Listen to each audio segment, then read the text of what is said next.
안녕하세요. 재테크 읽어주는 남자입니다. 오늘은 뉴스 기사가 재밌는 게 하나 올라와서 영상을 찍게 됐어요. 뉴스 기사를 함께 보실까요?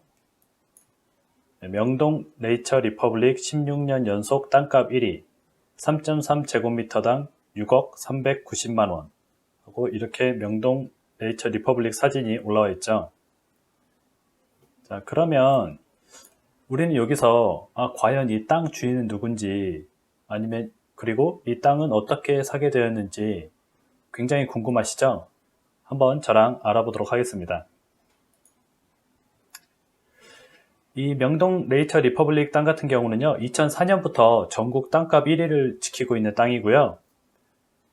자, 사진에 보시면 아시겠지만 통건물로 되어 있습니다. 네이처 리퍼블릭에서 통으로 임대해서 사용을 하고 있죠.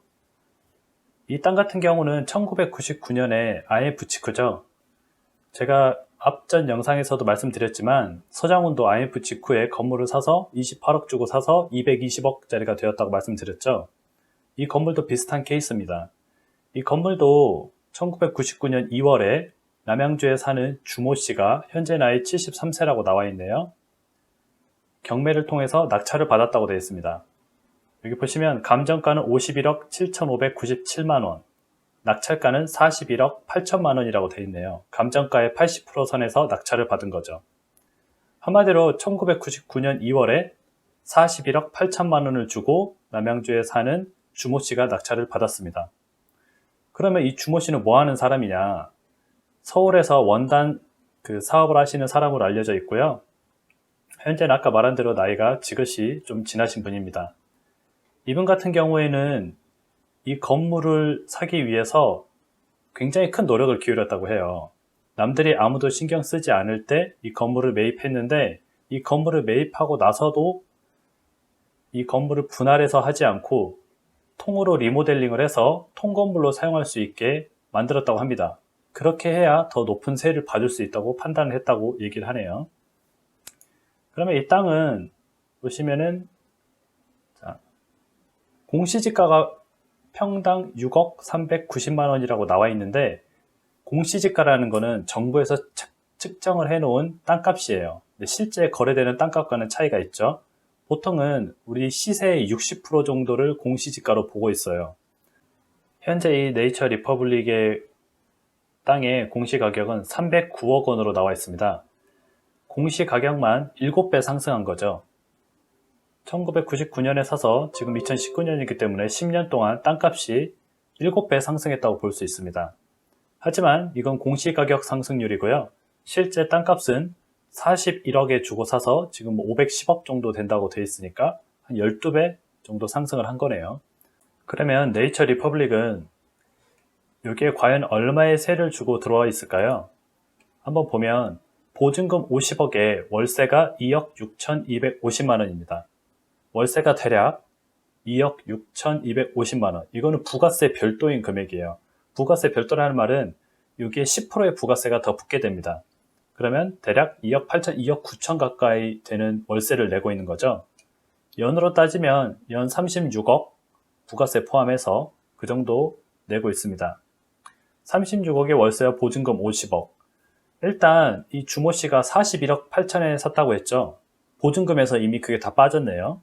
보증금을 자기가 주고 산 가격 이상으로 받고 있고요. 월세도 거의 2년만 받으면 자기가 산 가격을 넘어가게 되네요. 그러면 여기서 2위, 3위, 4위, 5위가 궁금하지 않으세요? 전부 다 명동에 있어요. 2위는 로이드 주얼리 매장, 3위는 클루 주얼리 매장, 4위는 뉴발란스 신발 있죠? 매장. 그리고 5위는 우리은행 명동 지점. 이 차지하고 있네요. 1, 2, 3, 4, 5위가 전부 명동에 있습니다. 그럼 가장 싼 땅은 어딜까요? 갑자기 또 궁금해지네요. 찾아보니까 삼척시 원더급 이천리에 있는 임야입니다. 제곱미터당 156원. 그러니까 3.3제곱미터면 한 500원? 한 평에 500원 정도 되는 거죠. 이 기사에서 보시다시피 땅값이 어마어마하게 올라가고 있죠. 그러면 전국 땅값은 과연 얼마나 올랐나 한번 보도록 할게요. 이 표를 보시면 지난 50년 동안 땅값은 4,000배 급등을 했습니다. 국내 총생산 GDP 증가분의 4배고요. 그동안 쌀값은 45배 상승을 했습니다. 1964년보다 땅값은 약 5,000배 올랐고요. 민유지는 3,943배. 민유지라는 말은 개인이 소유한 땅을 민유지라고 해요. 휘발유 값은 62.8배, 쌀값은 45.2배 이렇게 오른 걸로 나와 있습니다. 무엇과 비교해도 땅값의 오른 비율이 어마어마하죠. 자, 1964년부터 2017년까지를 그래프로 한번 나타내 봤어요. 땅값은 가만 보니까 단 1년도 떨어진 적이 없네요. 거의 40년, 50년 동안 땅값은 한 번도 떨어진 적은 없어요. 완만하게 조정받으면서 올라간 적은 있지만 단 한 번도 떨어진 적 없이 거의 4,000배 가까이 오르게 됩니다. 이때 예를 들어서 1,000만 원의 땅을 사놨다면은 4,000배면은 지금 400억 정도 땅이 되어 있을 거고요. 1억 원어치 땅을 사놨다면은 지금 4천억 원어치 땅이 되어 있겠죠. 그러면 땅이 옛날이니까 이렇게 많이 오른 거 아닌가요? 라고 말을 할 수가 있어요.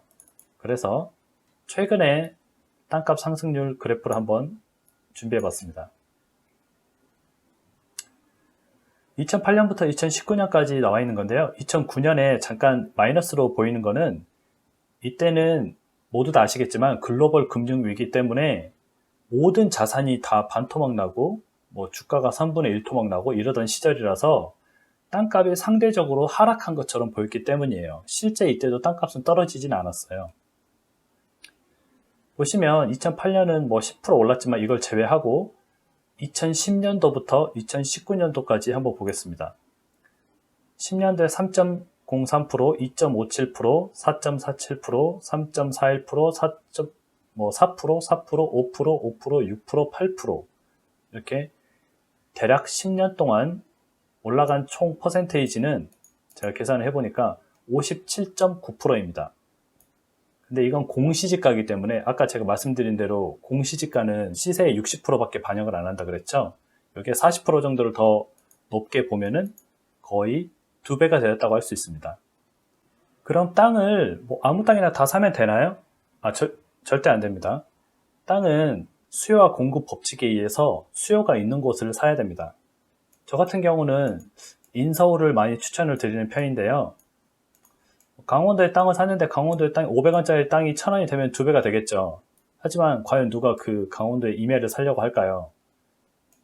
하지만 서울 같은 경우에는 땅을 찾는 수요가 굉장히 많습니다. 아파트를 지을 수도 있고요. 빌라, 원룸, 상가 건물을 지을 수도 있고요. 땅이 있다면은 그 땅을 매입하고자 하는 사람들은 굉장히 많이 있겠죠. 그래서 저는 인서울 안에 있는 땅을 사도록 추천을 드리는 편이고요. 아까 제가 인서울 안에 땅을 추천한다고 했잖아요. 그 이유는 이 3기 신도시 발표만 봐도 알 수 있습니다. 우리가 서울의 집값을 잡기 위해서 김현미 장관과 그다음에 각종 국토부에서 노력을 하고 있죠. 집값을 잡으려면 아까 제가 말씀드린 대로 수요와 공급의 법칙에 의해서 공급을 늘려야 됩니다. 그런데 서울에서는 공급을 늘릴 만한 곳이 없어요.